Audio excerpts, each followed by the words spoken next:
कैसे हैं आप लोग। तो आज की इस वीडियो में मैं आप सभी बच्चों को क्लास 12 बायोलॉजी के कुछ इंपॉर्टेंट एमसीक्यू टोटल मेरे पास देखिए अभी कंटेंट में 100 एमसीक्यू अवेलेबल है, जिसमें से मैं आप सभी बच्चों को कंप्लीट कराने की इस वीडियो में कोशिश करूंगा। देखिए पहले बता देता हूं, ड्यू टू फीवर जितना दूर मुझसे हो पाएगा इस वीडियो में मैं पूरा कंप्लीट करने का 100 वीडियो बनाने की 100 एमसीक्यू जो वो सॉल्व करने की कोशिश करूंगा, ताकि आप सभी बच्चों को देखिए एक ही वीडियो में जो कंप्लीट हो जाए। क्योंकि अगर देखिए अभी भी फीवर है, बता देता हूँ, अगर फीवर बेसिकली अगर हाई हो गया तब तो वीडियो नहीं बनाया जाएगा, इसलिए कंप्लीट करूंगा, कोशिश करूंगा इस वीडियो में टोटल जो आपका 100 एमसीक्यू वो कंप्लीट करा दूं, और नेक्स्ट वीडियो जो आएगा उसमें सब्जेक्टिव वाला जो पार्ट है वो कंप्लीट कराने की कोशिश करूंगा। तो चलिए इस वीडियो को शुरू करते हैं। वीडियो पसंद आए तो वीडियो को लाइक कर दीजिएगा, चैनल पे न्यू आए तो चैनल सब्सक्राइब जरूर कर लीजिएगा, और अपने दोस्तों को शेयर करवा दीजिएगा, शेयर कर दीजिएगा मतलब, ठीक है, ताकि उन लोगों के पास भी ये वीडियो का कंटेंट मिल जाए। देखिए पहले बता देता हूँ आपसे बच्चों को, देखिए इतना बड़ा सिलेबस है, अगर आप लोग बोलिए कि 100 क्वेश्चन में देखिए सारा का सारा सिलेबस कवर हो जाए तो भैया नहीं हो सकता। ये मिनिमम देखिए कम से कम अप्रॉक्स 500 एमसीक्यू लाने पड़ेंगे, तब जाके आपका 40 क्वेश्चन मिलेगा। क्योंकि आपने कल क्लास 12 जैक बोर्ड का अगर पेपर देखा होगा तो सारा शर्मा बर्मा सब कुछ फेल हो गया यहाँ पर, क्योंकि क्वेश्चन जो है वो थोड़ा घुमा के पूछा गया।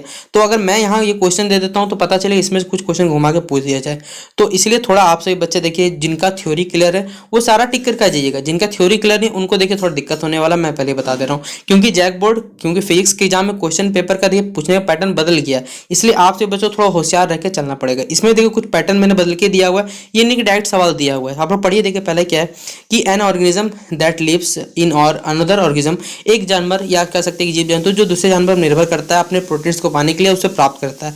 इस प्रकार के हम लोग जाने या कह सकते हैं ऑर्गेनिज्म को क्या कहते हैं, तो हम लोग जानते हैं पैरासाइटिक न्यूट्रिशन, आपने पढ़ा होगा। हिंदी में क्या कहते हैं मुझे नहीं मालूम, पहले बता देता हूँ। तो इस प्रकार के जो पेड़ पौधे होते हैं वो एक दूसरे पेड़ के ऊपर देखिए कह सकते हैं अलाइन रहते हैं, जिससे वो क्या करते हैं उसका न्यूट्रिशन प्राप्त करते हैं, उससे बदले में शेल्टर भी प्रदान करते हैं। तो ये दोनों के बीच जो कॉम्बिनेशन चलता है इसको हम लोग कहते हैं पैरासाइटिक न्यूट्रिशन नाम से जानते हैं। इसलिए ऑप्शन नंबर क्या हो जाएगा, डी इसका क्या हो जाएगा, राइट आंसर हो जाएगा। अगला सवाल आपसे पूछा जा सकता है, dash is the most prevalent hotspot of biodiversity in India. देखिए सबसे ज्यादा प्रीवेलेंट हॉटस्पॉट बायोडाइवर्सिटी में कहाँ भारत में कौन सा क्षेत्र है, तो वेस्टर्न घाट में सबसे ज्यादा विविधता पाया जाता है। तो ऑप्शन नंबर क्या होगा, टू किसा हो जाएगा, इसका राइट आंसर होगा। फिर अगला है dash in example of x Setu conservation. देखिए कंजर्वेशन जब भी वर्ड मिलेगा तो पहला बार संरक्षण करना है, लेकिन यहाँ एक्स सेतु कंजर्वेशन यहाँ वर्ड जोड़ दिया गया, यहाँ किसको हम लोग बचाएंगे, तो यहाँ सीड बैंक को हम लोग क्या करते हैं बचाने का बचाना जो होता है वो एग्जाम्पल आता है किसमें, एक्स सेतु कंजर्वेशन। यानी ऑप्शन नंबर क्या होगा, 3 इसका राइट आंसर हो जाएगा।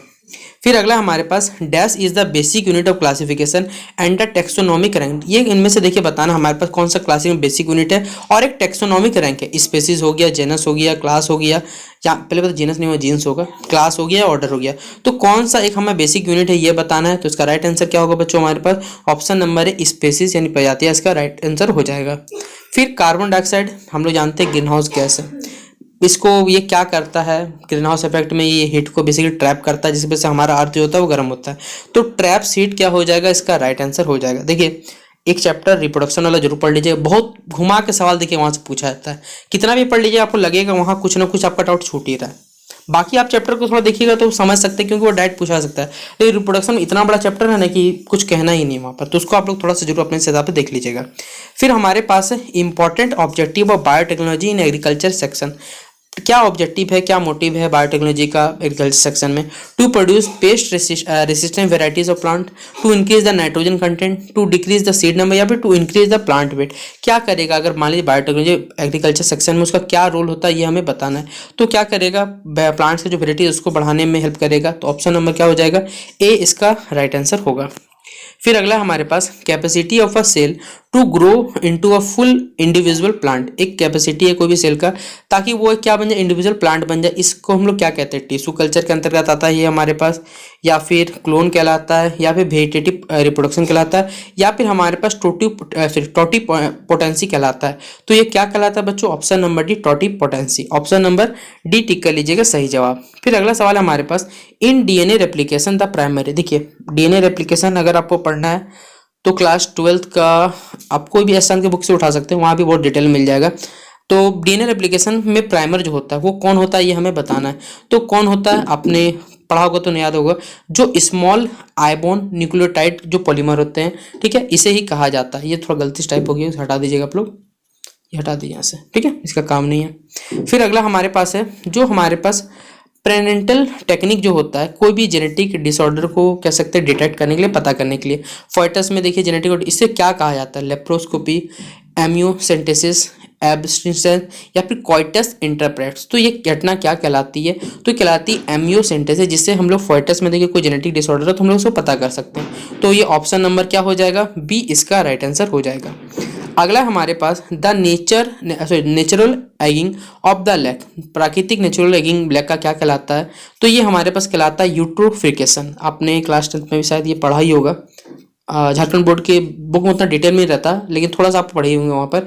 यूट्रोफिकेशन क्या होता है, बायोलॉजिकल ऑक्सीजन डिमांड क्या होता है, बायोलॉजिकल मैग्निफिकेशन क्या होता है, जिसे ठीक है, तो ये कुछ टर्म आपने वहाँ भी पढ़े होंगे जरूर।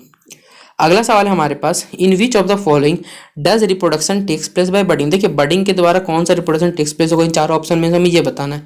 तो इसमें से कौन सा देखिए ऑप्शन होगा, वो होगा सी, ईस्ट के द्वारा देखिए रिप्रोडक्शन होता है बडिंग प्रोसेस के द्वारा। अगला सवाल है, what is the formation of fruit without fertilisation. कर देखिए फ्रूट का फॉर्मेशन विदाउट फर्टिलाइजेशन ये घटना क्या कहलाता है, ये हमें बताना है। तो ये घटना कहलाता है डिसप्रोपोर्शनेशन। ऑप्शन नंबर क्या हो जाएगा, टू, ऑप्शन सी, ऑप्शन 2 बराबर बच्चों, ऑप्शन नंबर सी पार्थेनोगोनोसिस। ठीक है, ऑप्शन नंबर 3 क्या हो जाएगा इसका राइट आंसर होगा। देखिए आपको शायद आवाज़ थोड़ा धीमा आ रहा होगा, तो आप लोग थोड़ा सजेस्ट देखिए आप लोग खुद करना पड़ेगा, क्योंकि जोर से बोला मुझसे नहीं जा रहा, तो आप लोग थोड़ा सा अपने हिसाब से देख चला लीजिएगा। ठीक है, देखिए माइटोसिस कहाँ होता है, वेजिटेटिव सेल में, जर्म सेल में, दोनों में, या फिर नन ऑफ दीज में। तो जो माइटोसिस होता है ये घटना कहाँ होती है, तो वेजिटेटिव सेल, यानी ऑप्शन नंबर ए इसका राइट आंसर होगा। फिर अगला सवाल है, the process of fusion of haploid cell. देखिए जो हैप्लॉइड सेल का फ्यूजन होता है ये घटना क्या कहलाता है हमें बताना है। तो सेल साइकिल, मियोसिस, मिटोसिस या कंजुकेशन। तो ये घटना क्या कहलाती है, तो कंजुकेशन कहलाता है, ऑप्शन नंबर डी। अगला सवाल देखिए हमारे पास, the two nuclei and the end of the pollen tube. देखिए पोलन ट्यूब के न्यूक्लियम एंड में जो न्यूक्लियाई होते हैं वो क्या कहलाते हैं हमें बताना है। Tube nucleus and generative nucleus, sperm and ovum, generative nucleus and stigma, या फिर ट्यूब न्यूक्लियस एंड स्पर्म। तो 15 का देखिए क्या आंसर हो जाएगा ये हमारे सवाल का, tube nucleus and generative nucleus. ठीक है, ऑप्शन नंबर ए। फिर है हमारे पास, देखिए यहाँ डैश छोड़ी है, मतलब कैपिटल टी होगा, पहले बता दे रहा हूँ। The development of fruit without fertilisation, अभी हम जस्ट ये पढ़ के आए, तो इसका ऑप्शन नंबर क्या हो जाएगा हमारे पास। ठीक है, टिक कर लीजिएगा, क्या ऑप्शन नंबर ए, अभी जस्ट हमने पढ़ के आए। फिर अगला सवाल है हमारे पास, सीमेंस। सीमेंस देखिए कहाँ स्टोर होते हैं, तो ये लिक्विड नाइट्रोजन के रूप में इसीलिए स्टोर होते हैं, यानी ऑप्शन नंबर क्या हो जाएगा, ए इसका राइट आंसर हो जाएगा। फिर हमारे पास एक एम्ब्रायो साइक में कितने सेल्स और कितने न्यूक्लियाई रहते हैं, तो मालूम है हमें 7 सेल और शायद 8 न्यूक्लियाई होता है, यानी ऑप्शन नंबर क्या हो जाएगा, सी इसका राइट आंसर हो जाएगा। अगला सवाल है, which of the following is a false fruit. इनमें से देखिए कौन सा झूठा फल है। झूठा फल मतलब वो फल तो फल की तरह लगता है लेकिन वो फल होता नहीं है, तो कौन होगा, एप्पल, जबकि वो फल के कैटेगरी में नहीं आता है। तो 19 का क्या टिक करिएगा, बी। फिर embryo sac is developed from which structure. देखिए एम्ब्रायो सैक डेवलप होता है किस स्ट्रक्चर में, मतलब कहाँ से स्ट्रक्चर, पोलन ट्यूब में होता है, माइक्रोस्पोंगिया में होता है, माइक्रोस्पोर में, तो मेगा स्पोर में। तो ये कहाँ होता है, तो mega spore, option number D क्या होगा, राइट आंसर होगा। फिर अगला सवाल आपसे पूछा जाएगा, the process of formation of female gametes. जो फीमेल गेट्स का जो फॉर्मेशन होता है ये क्या कहलाता है घटना, हमें ये बताना। तो ये कहलाता है ओजेनोसिस, ऑप्शन नंबर क्या हो जाएगा, बी क्या होगा, राइट आंसर होगा। अगला सवाल आपसे पूछा जाएगा, germination of seeds inside the fruit asset. Germination of seeds जो होता है फ्रूट के अंदर ये क्या कहलाता है, तो ये कहलाएगा क्या, विबियोपोरस जर्मिनेशन। ऑप्शन नंबर क्या होगा, बी इसका करेक्ट आंसर हो जाएगा। अगला सवाल है, the pollen tube with mail gametes. देखो ऐसा पोलन ट्यूब जिसमें मेल गेमेट्स है और वो एंटर करते हैं किसके थ्रू, एम्ब्रायो सेक के थ्रू किसी माइक्रोपोलर रीजन में, ये क्या कहलाता है ये हमें बताना है। तो ये क्या कहलाता है बच्चों, पोरोगेमी। ऑप्शन नंबर क्या हो जाएगा, बी इसका सही उत्तर हो जाएगा। फिर अगला है इंसेक्टेड पोलिनेटेड फ्लावर। देखिए इंसेक्टेड जो पोलिनेटेड फ्लावर उन्हें क्या कहा जाता है ये हमें बताना है। तो ये कहलाता है एंटोमोफिली कहलाता है, और आप लोग कमेंट बॉक्स में बताइएगा। तो चलिए एंटोमोलॉजिस्ट क्या होता है ये आपको बताना है। अगला सवाल आपसे पूछा जाएगा देखिए 25 नंबर में, कि मेल गैमेट्स इन angiosperm, male gametes angiosperm form होते हैं किसके डिवीजन के कारण, ये हमें बताना है। तो ये डिवीजन ये किसके कारण होते हैं, तो जेनरेटिव सेल्स के कारण होते हैं। तो ऑप्शन नंबर क्या हो जाएगा, ए इसका राइट आंसर होगा। एनीमोफोलियस जो फ्लावर होते हैं उनमें क्या होता है ये हमें बताना है। तो उनमें पाया जाता है, देखिए जो स्टिग्मा होता है वो लार्ज फेदरी में पाया जाता है। तो ऑप्शन नंबर 26 का क्या टिक करिएगा, डी इसका सही उत्तर टिक करिएगा। फिर अगला सवाल है, during pregnancy one of the following is excreted. देखिए जब प्रेगनेंसी में इनमें से कौन सा स्रावित होता है ये हमें बताना है। प्रोजेस्टेरोन, एफएसएच, एलएच, एचसीजी, सबका आपको अगर बायोलॉजी टर्म से जुड़े तो मालूम होगा। यहाँ से निकलता है एचसीजी। कमेंट बॉक्स में बताइए कि इसका देखिए फुल फॉर्म क्या होगा। अगला सवाल है, Sertoli cells are present in. Sertoli cells जो होते हैं वो कहाँ प्रेजेंट इन कहाँ पाए जाते हैं, तो टेस्टिस में पाए जाते हैं। और टेस्टिस से जुड़ा हुआ चलिए एक सवाल कि मानव शरीर में सबसे छोटा कोशिका या फिर कह सकते हैं in human body the smallest cell found in which part. चलिए आपका काम रहा क्या कहा जाता है, चलिए वही बता सकते हैं। और फीमेल में भी देखिए आपको बताना है, ठीक है। तो आपका काम रहा ये वाला क्वेश्चन का। फिर अगला हमारे पास सवाल है द एम्ब्रायो, ठीक है। क्वेश्चन नंबर बच्चों ये छोड़िए, हमारे पास 28 का क्या हो जाएगा आंसर, हमारे पास 27 तक हो गया था, हमारे पास डी हो गया था। 28 का क्या हो जाएगा, ए हमारे पास हो जाएगा। और ये 29 का, अच्छा क्वेश्चन 29 था हमारा चल रहा था।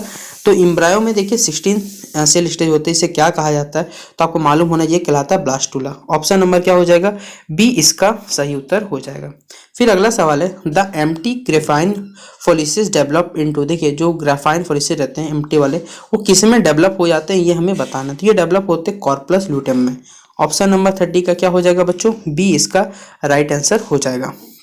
अगला सवाल है the middle piece of a sperm region. देखिए जो स्पर्म का बीच वाला पार्ट होता है उसमें सबसे ज्यादा क्या पाया जाता है ये हमें बताना मिडिल पीस में, ठीक है। इसमें सबसे ज्यादा क्या पाया जाता है, तो माइटोकॉन्ड्रिया। हमने यहाँ पे माइटोकॉन्ड्रिया को बोला जाता है power house of the cell. अगला सवाल है एफएसएच हार्मोन ये हमारे कौन से ग्लैंड के द्वारा देखिए स्रावित होता है ये हम बताना है। तो उस ग्लैंड का नाम है देखिए पहले बता पिट्यूटरी ग्लैंड, लेकिन वहां पर कौन सा, तो एंटीरियर पार्ट से निकलता है। यानी ऑप्शन नंबर क्या हो जाएगा, बी इसका राइट आंसर हो जाएगा। अगला सवाल है 33 नंबर, कॉर्पस ल्यूटियम से कौन सा हार्मोन निकलता है। तो ये भी डायरेक्ट क्वेश्चन ये पूछा हुआ है। तो यहाँ से कौन सा हार्मोन स्रावित होता है, तो याद रखना है आपको प्रोजेस्टेरोन। ऑप्शन नंबर क्या हो जाएगा, डी इसका राइट आंसर होगा।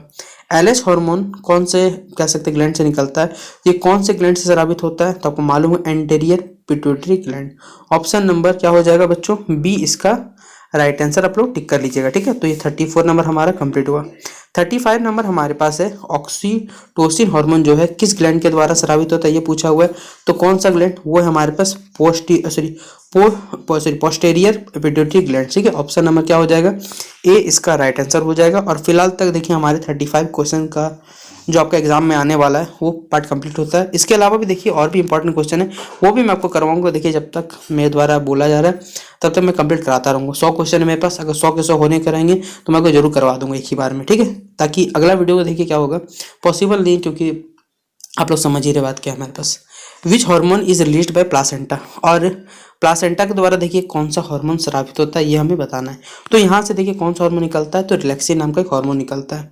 और ये सवाल जो आया हुआ था ये सवाल हाल ही नहीं बोलूँगा बच्चों, 5 नवंबर सॉरी अगर आवाज़ थोड़ी 14 नवंबर के दिन 14 नंबर बोला बच्चों, 5 सितंबर के दिन मेरा एग्जामिनेशन था आरआरबी ग्रुप डी का। और ये सवाल मेरे पेपर में आया वो भी था, और ये सवाल मैंने गलत करके आया था, जिस वजह से अगर शायद मेरे मार्क्स आते 2 या 3 मार्क्स भी और आ जाते तो कटअप में मेरा नाम होता और आज कहीं ना कहीं मैं सिलेक्शन लिया होता। लेकिन चलिए कोई बात नहीं। ये प्लेसेंटा के कारण देखिए क्या इसका रोल है, तो ये एम्ब्रायो को डेवलप करने में क्या करता है, हेल्प करता है, न्यूट्रिशन प्रोवाइड करता है। इसलिए ऑप्शन नंबर क्या हो जाएगा, ए इसका क्या हो जाएगा राइट आंसर आप लोग टिक कर लीजिएगा। अगला सवाल है मिल्क हार्मोन इनमें से कौन सा है। तो हम लोग जानते हैं आराम से ये सवाल क्या होगा इसका राइट आंसर, तो होगा प्रोलैक्टिन। देखिए नीचे आंसर भी लिख दिया गया प्रोलैक्टिन, आप देख सकते हैं यहाँ से। फिर इनमें से देखिए बर्थ हार्मोन किसे कहा जाता है, तो ये भी आप लोग जानते हैं ऑक्सीटोसिन को क्या कहा जाता है, बर्थ हार्मोन नाम से जाना जाता है। अगला है हमारे पास how many eggs are produce in complete of. एक ऑर्गेनिक प्रोसेस देखिए कितने एग्स का उत्पादन होता है ये हमें बताना है। तो इसका राइट आंसर क्या होगा, एक ओवम और 3 पोलर बॉडीज होते हैं। तो ऑप्शन नंबर क्या होगा, ए इसका सही उत्तर हो जाएगा। अगला सवाल है हमारे पास which of the following is sexually transmitted disease. देखिए इनमें से कौन सा एक सेक्सुअली ट्रांसमिटेड डिजीज है, मेजल्स होगा नहीं, टीबी होगा नहीं, टाइफाइड होगा नहीं, इन तीन ऑप्शन नहीं है। लेकिन अगर हमारे पास एड्स रहता तो हो सकता था, लेकिन यहाँ पर वो ऑप्शन नहीं है। यहाँ गोनोरिया नाम का जो बीमारी होता है आपको मालूम होगा वो सेक्सुअली ट्रांसमिटेड डिजीज होता है। तो ऑप्शन नंबर क्या होगा, डी इसका राइट आंसर। फिर अगला सवाल है the process in which Fallopian tubes are टायर्ड। वो घटना जहाँ पर फेलोपियन टायर्ड होता है और कट किया जाता है, इस घटना को हम लोग क्या कहते हैं, तो आप लोग पढ़े होंगे शायद हिंदी में मुझे याद नहीं आ पा रहा, और शायद नसबंदी कहा जाता होगा शायद। ट्यूबेक्टोमी और वेस्केटोमी आपने पढ़ा ही होगा, बायोलॉजी का टर्म है तो हम पढ़ेंगे। तो ये क्या कहलाता है, ट्यूबेक्टोमी कहलाता है। ठीक है, ऑप्शन नंबर क्या हो जाएगा, ए इसका राइट आंसर हो जाएगा। बर्थ कंट्रोल पिल्स जो होते हैं उसके अंदर देखिए क्या होता है, ऑस्ट्रोजोन, progesterone, combination of oestrogen progesterone या फिर ऑक्सीटोसिन। तो क्या पाया जाता है हमें बताना है इसके अंदर। तो इसका राइट आंसर क्या हो जाएगा, दोनों ही पाए जाते हैं, ऑप्शन नंबर सी। फिर अगला हमारे पास जो वेस्ट डिफेंस का देखिए कटिंग होता है मेल में, ये क्या कहलाता है, यानी वो सीधा सीधा अभी जो मैंने आपको उच्चारण दिया था मुझे याद नहीं पा रहा, नसबंदी पुरुषों में। ठीक है, ये क्या कहलाता है ये हमें बताना है। तो ये कहलाता है वेस्कोटोमी, और फीमेल में क्या कहलाता है, ट्यूबेक्टोमी कहलाता है ना। ठीक है, फिर अगला हमारे पास जो हम लोग पिल्स का नाम सुनते हैं, ओरल कॉन्ट्रासेप्टिव पिल्स, ये बर्थ कंट्रोल कैसे करती है ये हमें बताना है। ये स्पर्म को मार देती है, नहीं भैया ये काम नहीं करती। ओवा क्लियर करती है, मतलब ओवम को क्लियर करती है, नहीं। ये ओवुलेशन को क्या करती है, रोकती है। तो ऑप्शन नंबर क्या हो जाएगा यहाँ पर हमारे पास, सी राइट आंसर हो जाएगा। अगला सवाल है, द इंटरफेरेंस जो होते हैं, चार ऑप्शन दिए, इनमें से बताना क्या सही जवाब होगा। तो इसका राइट आंसर हो जाएगा antiviral protein, option number D. क्या कर लीजिएगा, सॉरी ऑप्शन डी बोला बच्चों, option number C antiviral protein इसका राइट आंसर हो जाएगा। फिर वो टेस्ट जो देखिए हम लोग जानते हैं एड्स का टेस्ट एलिसा टेस्ट कहलाता है। ठीक है, लेकिन एलिसा चारों ऑप्शन दिया हुआ है, इसमें से कौन से ब्लॉट में होता है ये हमें बताना है। तो इसका राइट आंसर होगा ELISA and the Western blot, option number D इसका क्या करिएगा, सही जवाब आप लोग टिक करिएगा। अगला सवाल है, एमिनोसेंटेसिस एक प्रोसेस है, क्या है प्रोसेस है, ये क्या करता है हमें ये बताना है। तो ये कोई भी बच्चों में देखिए जो डिजीज होता है उसमें मध्यमरा में जो डिजीज रहता है वो पता कर लेता है जेनेटिक डिसऑर्डर को, यानी ऑप्शन नंबर क्या हो जाएगा, बी इसका सही उत्तर हो जाएगा। In monohybrid cross the term back cross, देखिए मोनोहाइब्रिड और डायहाइब्रिड पूछा जाता है, ये टर्म जो बैक क्रॉस है ये क्या बताता है ये हमें बताना है। तो ये कहलाता है a cross of F1 hybrid के क्रॉस के किसके साथ, कोई भी पेरेंट के साथ क्रॉस करवा दीजिए वही कहलाएगा, ऑप्शन नंबर ए। फिर यहाँ पर देखिए हाइब्रिडाइजेशन में जो टर्म टेस्ट क्रॉस मतलब होता है ये क्या कहलाता है हमें ये बताना है। तो क्वेश्चन नंबर बच्चों हमारे पास 50 का राइट आंसर क्या हो जाएगा, a cross of F1 hybrid dominant या फिर रिसेसिव, तो याद रखिए रिसेसिव के साथ होता है।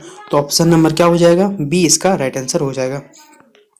अगला सवाल है हमारे पास, हाउ मेनी पेयर्स ऑफ, देखिए मेंडल का एक्सपेरिमेंट जरूर पढ़ लीजिएगा, monohybrid, dihybrid, phenotypic genotypic ratio पूछा जाता है, एकदम बता दो डायहाइब्रिड, वहां से पूछ एकदम पक्का सवाल एक ऑब्जेक्टिव मिलेगा आपको। यहाँ पर देखिए कितने कैरेक्टर मिले थे तभी ना मटर का पौधा चुनने के पीछे कारण था मेंडल का, क्या कारण था, क्योंकि 7 पेयर वहाँ कॉन्टेस्ट पाए जाते, वहीं पे भिन्नता दिखाया जा रहा था ना कि सीड में दिखाया जा रहा था, पत्तों में दिखा, टोटल 7 प्रकार के कॉन्टेस्टिंग यहाँ कैरेक्टर्स देखा गया था। तो ऑप्शन नंबर क्या हो जाएगा, सी इसका राइट आंसर हो जाएगा। फिर हमारे पास ये तो सेक्स डिटर्मिनेशन के लिए क्या होता है हम लोग आराम जानते हैं, मेल में XY, फीमेल में XX, यानी ऑप्शन नंबर क्या हो जाएगा, सी इसका राइट आंसर हो जाएगा। फिर फिनोटाइपिक रेशियो, देखिए मैंने आपको बोला फिनोटाइपिक रेशियो यहाँ डायहाइब्रिड क्रॉस के लिए पूछा है, मोनोहाइब्रिड डायहाइब्रिड क्रॉस के लिए, तो डायहाइब्रिड क्रॉस के लिए क्या हो जाएगा। और यहाँ कभी कभी पूछा जाता है प्योर वाला भी, और प्योर पूछा जाता है, देखिएगा प्योर वाला भी याद करके चलिए क्योंकि क्लास 10 की एग्जाम में ऐसे सवाल पूछा है मोस्टली में। ठीक है, तो यहाँ पर हो जाएगा 9:3:3:1, तो ऑप्शन नंबर फिलहाल बी इसका राइट आंसर हो जाएगा। 54 देखिए फिनोटाइपिक रेशियो मोनोहाइब्रिड क्रॉस में पूछा हुआ है, तो इसका राइट आंसर क्या हो जाएगा, 3:1। फिर कौन सा लॉ है जो जीनोटाइपिक और फिनोटाइपिक रेशियो में दोनों सेम है ये हमें बताना है। तो कौन से लॉ के आधार पर, तो उस लॉ का क्या नाम है, law of incomplete dominance, option number D क्या हो जाएगा यहाँ पर राइट आंसर होगा। 56 नंबर इनकम्प्लीट डोमिनेंस किस में पाया जाता है, मस्टर्ड प्लांट में, पी प्लांट में, मेराबिल्स जलप्पा में या फिर मेज में। तो किस में पाया जाता है बच्चों, ये पाया जाता है मेराबिल्स जलप्पा में, ऑप्शन नंबर क्या हो जाएगा, सी इसका राइट आंसर होगा। अगला सवाल है, इनहेरिटेंस जो होता है स्किन कलर में ह्यूमन बीइंग, ये किसका एग्जांपल है ये हमें बताना है। तो ये किसका एग्जांपल होता है, पॉलीजेनेटिक इनहेरिटेंस का ये एग्जांपल है। तो ऑप्शन नंबर बी इसका सही उत्तर होगा। A cross between hybrid and recessive, देखिए जब हम लोग हाइब्रिड और रिसेसिव को क्रॉस करवा रहे हैं, ये जो ये क्या कहलाता है, ये तो हमारे पास ये क्या कहलाता है, टेस्ट क्रॉस कहलाता है। तो ऑप्शन नंबर बी क्या होगा, राइट आंसर होगा। 59 नंबर हमारे पास है, टर्नर सिंड्रोम किसमें पाया जाता है सिर्फ बताना, तो ये सिर्फ फीमेल्स पाया जाता है। तो ऑप्शन नंबर बी क्या होगा सही जवाब। टर्नर सिंड्रोम के देखिए क्या कारण है ये हमें बताना है, तो इसका कारण है मोनोसोमिक कंडीशन के कारण ये होता है। तो ऑप्शन नंबर क्या हो जाएगा, ए इसका राइट आंसर होगा। अगला सवाल है, which one universal donor blood group, तो हम लोग भली बात ही जानते हैं वो जो ब्लड ग्रुप होता है वो यूनिवर्सल होता है, डोनर होता है, और ए बी जो होता है हमारे पास वो यूनिवर्सल एक्सेप्टर होता है। तो इसका अगला सवाल देखिए पूछा हुआ है यूनिवर्सल रिसीवर या फिर एक्सेप्टर, तो ए बी ब्लड ग्रुप क्या हो जाएगा इसका right answer. Initial codon of protein synthesis, देखिए इनिशियल जो कोडन होता है प्रोटीन सिंथेसिस का ये किस में होता है, GUA GCA बताना आपको, तो इसका राइट आंसर क्या होगा AUG ऑप्शन नंबर डी। फिर न्यूक्लियोसाइड डिफर होता है मतलब अंतर होता है न्यूक्लियोटाइड से, किस प्रकार से ये हमें बताना है, तो शुगर नाइट्रोजन बेस या किस आधार पे, तो इसका राइट आंसर पहले टिक कर लीजिएगा आप लोग फॉस्फेट ग्रुप के कारण, तो option number D. The term genome देखिए जीनोम क्या बताता है ये हमें बताना है ये वर्ड, तो ये क्या बताता है diploid chromosomal sets, option number D. अगला सवाल है the term central dogma, central dogma जो वर्ड है ये किसके द्वारा देखिए दिया गया था, टर्म बताना है, तो दिया गया था क्रिक के द्वारा, ऑप्शन नंबर डी क्या होगा सही जवाब। फिर अगला हमारे पास triplet codons refers to the sequence of 3 पे, देखिए ट्रिपलेट वो किस को बता रहे हैं, tRNA mRNA rRNA या फिर ऑल ऑफ दिस, तो किसको बता रहे हैं ये mRNA को बता रहे हैं, तो option number B right answer होगा। फिर translation is the format of which of the following, ताकि किसका फॉर्मेट है ये हमें बताना है, तो इसका राइट आंसर क्या होगा proteins, option number A. Which enzyme is use to join the, देखिए कट DNA में जो कट हो ज्वाइन करने के लिए हम लोग किस एंजाइम का इस्तेमाल करते हैं, उस एंजाइम का नाम क्या है लीगेज, ऑप्शन नंबर ए। फिर अगला है हमारे पास dash is the process of synthesis of messenger RNA, देखिए RNA को मैसेंजर को देखिए बेसिकली सिंथेसिस कौन करता है ये हमें बताना, ट्रांसलेशन ट्रांसक्रिप्शन रेप्लिकेशन या रिवर्स ट्रांसक्रिप्शन, तो इसका राइट आंसर क्या होगा बच्चों ट्रांसक्रिप्शन, ऑप्शन नंबर बी। फिर what is the distance between 2 strands of DNA, देखिए 2 DNA के स्ट्रैंड के बीच में अंतर कितना होता है ये हमें बताना है, तो याद रखिएगा ये अंतर कितना का चलता है, तो 20 एंगस्ट्रॉम का चलता है, तो ऑप्शन नंबर क्या हो जाएगा सी इसका राइट आंसर हो जाएगा। और फिलहाल देखिए मेरे पास जितनी क्षमता थी बोलने की उसके आधार पर मैंने आपको 71 क्वेश्चन करा दिए। कोशिश जरूर करूंगा कि जो 29 बचे हुए क्वेश्चन उसमें 6 क्वेश्चन और ऐड कर दूं, और आप सभी बच्चों को देखिए 35 क्वेश्चन बना के एक और आपको वीडियो अपलोड कर दूं। शायद आप सभी बच्चों को देखिए नोटिफिकेशन नहीं जा पाएगा, तो आप लोग थोड़ा सा चैनल चेक करते रहिएगा, क्योंकि वीडियो कब आएगा नोटिफिकेशन नहीं जाता देखिए, तो मैं क्या कर सकता हूँ बताइए। तो जितना हो सके इस वीडियो को फिलहाल शेयर कर दीजिएगा। वीडियो कैसा लगा कमेंट में जरूर बताइएगा, कंटेंट पसंद आया तो भी बताइए, नहीं पसंद आया तो भी आपका जो विचार होगा कमेंट बॉक्स में जरूर बताइएगा, क्योंकि देखिए इस वीडियो बनाने में बहुत मेहनत लगा है, आप देख ही रहे आवाज़ से समझ में आ गया होगा। तो अगर इसका अगला वीडियो जल्द से जल्द सब्जेक्टिव पार्ट हो सके तो इसके शाम तक या रात तक लाने की मैं कोशिश जरूर करूँगा। मिलते हैं नेक्स्ट वीडियो पे, तब तक के लिए जय हिंद जय भारत।